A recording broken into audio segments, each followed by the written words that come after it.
You're listening to Kerry Lutz's Financial Survival Network, where you get valuable information you just can't find anywhere else. To thrive in today's trying times, you need the Financial Survival Network, now more than ever. Go to financialsurvivalnetwork.com and get your free newsletter and gift. Financial Survival Network, now more than ever. And welcome. You are listening to the Financial Survival Network. I'm Kerry Lutz. Well, with us, Dr. Michael Busler, professor over at Stockton University. Dr. Busler, what can you say about what's happening with the market other than today, which is October 3rd? But prior to today, it looks like it was going straight into straight down the tubes, wasn't it? Yeah. And, first of all, thanks for having me. As you know, it's my pleasure to be here. If you look at the big picture here, prior to the stock market's decline, total wealth in the stock market was about $42 trillion. Now the total wealth is down to about $33 trillion. So we've lost almost $9 trillion worth of wealth in the stock market. 25%, just about. It's a little over 20, yeah. Why is that happening? You might say, well, what is happening, I believe, is, look, when somebody, an investor goes to buy a share of stock, the price you're willing to pay for it depends upon your expectation of future earnings. If you think the corporation you're buying stock in is going to have an increase in earnings in the future, well, that's going to drive their stock price up. They'll be willing to pay higher prices. If, on the other hand, you believe that perhaps a recession is coming, perhaps we're in a recession, which is what I believe, but if you believe a recession is coming and corporate profits are going to go down, then you know that the value of your stock is going to go down.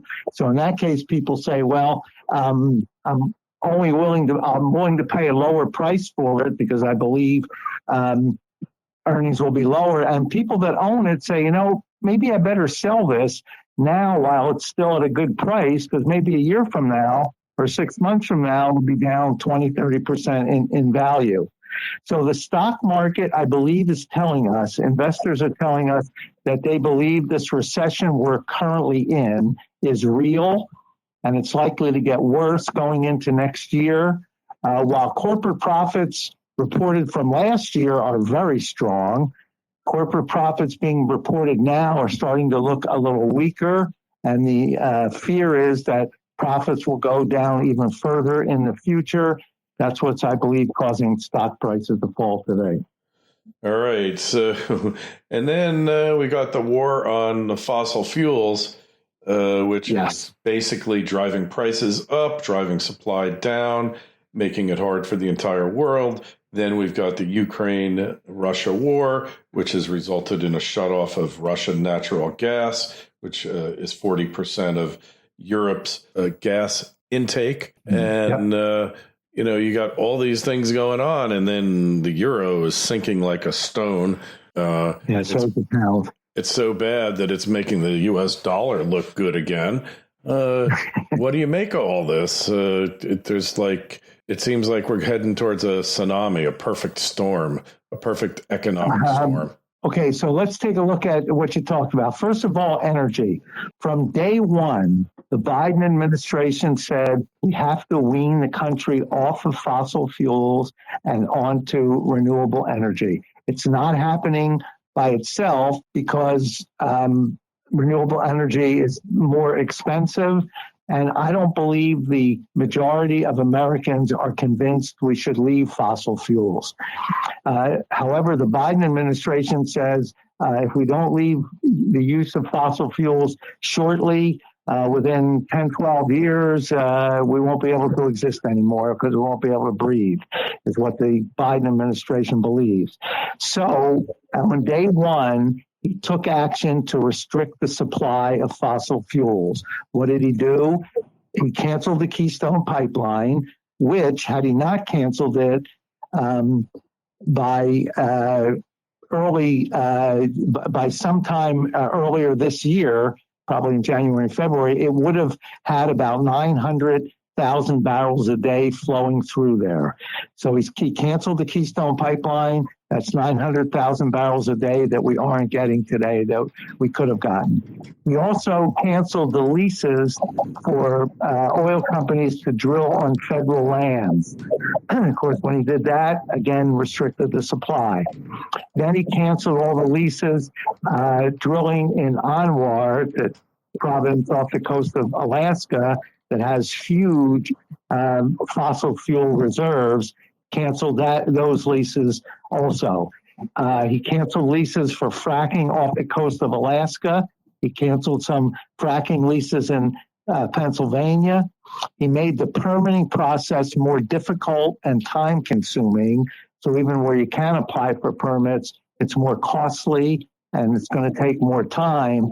And then he told the banking industry, he said, look, if I was you, I wouldn't lend to the petroleum industry because they're not going to be here in a few years, and their ability to repay you may be in jeopardy. So if I was you, I wouldn't lend anything to the petroleum industry. So all of those things restricted the supply of fossil fuels. When you restrict the supply of anything, the price goes up.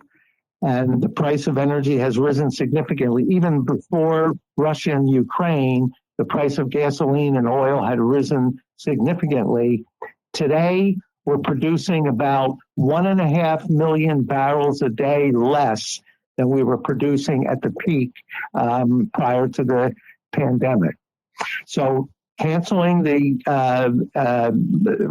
the supply of fossil fuels has restricted the supply, driven up energy prices, and that has a lot to do with our inflation.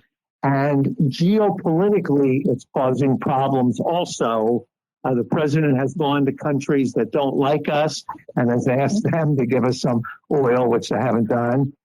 And also, you have the situation in Europe where Germany, for instance, where they'd like to stop buying Russian energy, but there's very little alternative to them. Now, had the Biden administration allowed all of these things, its exploration and production to continue, the U.S. would have been producing much more natural gas. You cool the natural gas, make it into a liquid, and then ship liquefied natural gas over to Europe, and they wouldn't be in binder in having to deal with Russia now because they need the energy, but it's causing problems. So the entire energy policy has caused much of the inflation we have today, or at least a part of the inflation we have today, and it's caused some of these geopolitical problems. Then you mentioned the war in Russia and the Ukraine. Now, where that's going to have a more difficult and significant impact in the next couple of months is looking in the market for food. So food prices, which on average are up about 13% over last year, food prices are going to continue to rise and rise significantly in the next couple of months. Why is that? Two major reasons. One, farmers tell me that they're paying 2 to 3 times for fertilizer that they paid last year. So their fertilizer costs have gone up significantly. A lot of these fertilizers are petroleum-based, and that's one of the reasons for it. Secondly, they tell me they're having trouble getting people to come back to work, a problem facing a lot of businesses in the country. Well, in order to get people to come back, you have to raise the wages. And you say, well, that's good for the workers. I say, yeah, it is. But for farmers, their labor costs have now gone up significantly at a time when their fertilizer costs has gone up significantly. Thirdly, while gasoline prices have come down, all of their equipment uses diesel fuel. Diesel fuel is at least $1 a gallon more than gasoline today. So these people tell me, the farmers tell me they're paying $4.50, $5 or more for diesel fuel. So when you look at their costs for fertilizer, labor, and fuel going up so significantly, in order for them to stay in business, they're going to have to get higher prices for their crops in the fall, and that's going to lead to more food inflation. Making the food market even worse, about 25% of the world's wheat supply comes out of Russia and Ukraine. About 10% of some other grains come out of Russia and the Ukraine. Much of that has been shut off. Now, Russia says they're going to let some of it out, and they've sort of been letting some of it out. But still, there's going to be restriction in supply from the war. That, too, will drive food prices up, and it's going to create a severe crisis for less than developed countries. The developed countries will complain that food prices are going up, but they can pay it. These less than developed, poorer countries, when food prices go up, they can't pay it. So they simply are going to have to get by on less food. I don't know if we're going to see things like worldwide starvation or famine, but something like that is a possibility. So we're looking at these higher energy and food prices going into the fall. OPEC is already taking action to try to get oil back up to $100 a barrel. It's down under $90 a barrel. Now they want it up over $100 a barrel. All of that means we're looking at more inflation in the fall. Now, inflation took a little bit of a breather in July and August. Consumer prices didn't rise hardly at all.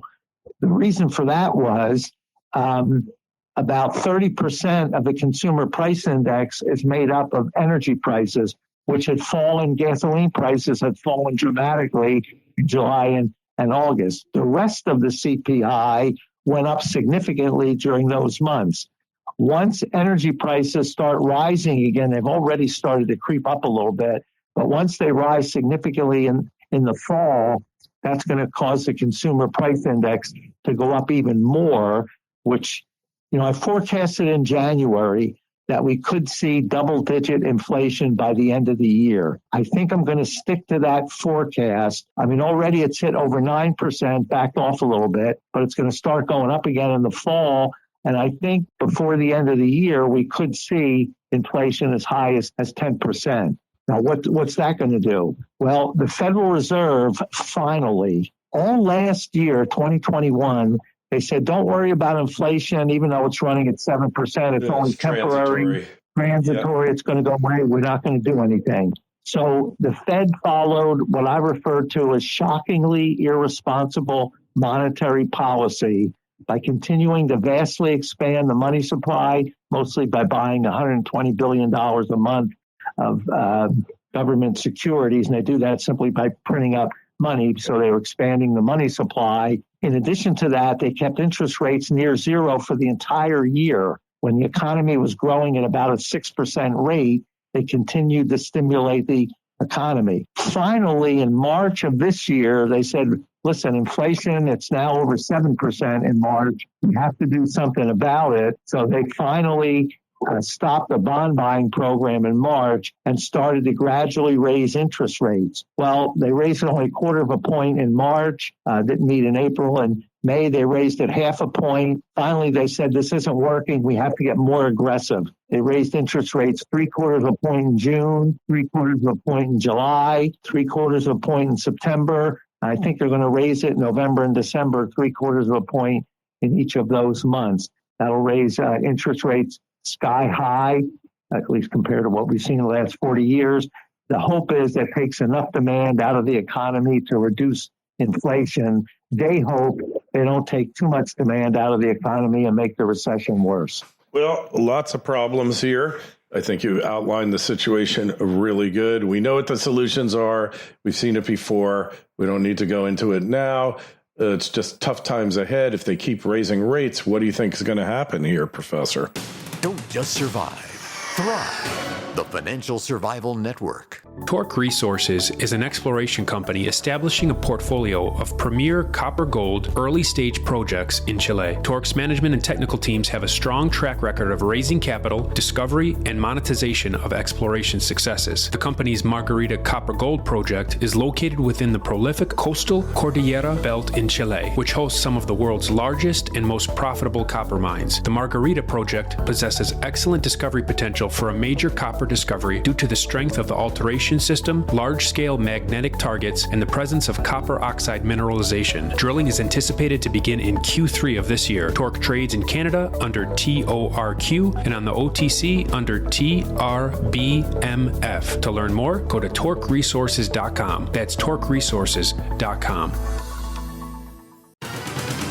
This is the Financial Survival Network, the information you need to thrive now more than ever.